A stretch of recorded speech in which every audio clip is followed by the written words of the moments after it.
देखो, इंसान की ज़िंदगी में जो भी दुख आते हैं उसके 4 या 5 रीज़न हो सकते हैं। सबसे पहला रीज़न है हमारे पास जो है वो खो जाएगा, या फिर जो चीज़ हमें मिली नहीं है वो हमें कभी नहीं मिलेगी। ये जो डर है ना खो जाने का, ना मिलने का, ये हमारे दुख का एक कारण है। उसके बाद अगर दूसरा डर की हम बात करें तो वो है मलिन स्वार्थ। अब मलिन स्वार्थ मतलब क्या?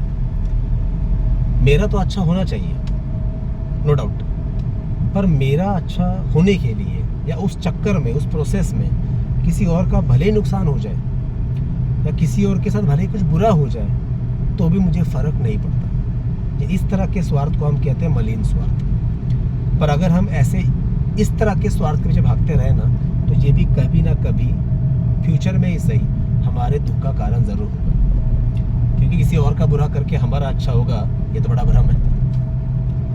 उसके बाद तीसरा कारण है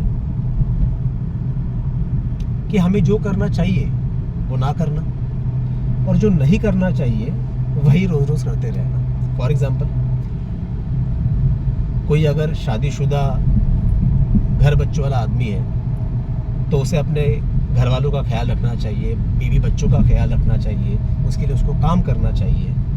पर अगर ये सब ना करते हुए वो शराब पीते घूम रहा है, घर वालों की बिल्कुल भी जिम्मेदारी नहीं ले रहा है, तो इससे भी उसको दुख तो आने ही वाला है। चौथा रीज़न है अहम।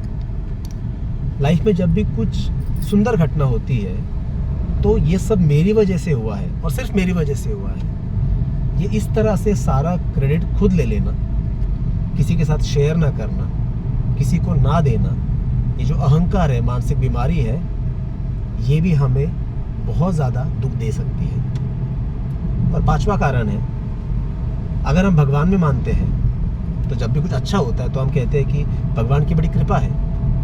लेकिन जब कुछ ऐसी घटना होती है जो हमें अप्रिय है या हमारे मन के विरुद्ध है, तब हम उसे इजीली एक्सेप्ट नहीं कर पाते। ऑफ कोर्स ये कहना बड़ा आसान है कि एक्सेप्ट कर लो, बट सुख और दुख, ये जो साइकिल है ना, ये किसी को भी नहीं चुका है। भगवान गौतम बुद्ध से लेके छत्रपति शिवाजी महाराज, दुनिया के सारे संत, ज्ञानी, महात्मा, हर किसी को इन चक्कर में से जाना ही पड़ा है। सुख दुख, फिर शायद सुख, फिर शायद दुख, ये कभी खत्म नहीं हुआ है। तो सुख में भगवान का रूप देखना और दुख में उसे नज़रअंदाज करके इसे दोष देना, उसे दोष देना, ये जो भगवान का अधूरा दर्शन अगर हम करेंगे तो ये भी हमारे दुख का कारण है।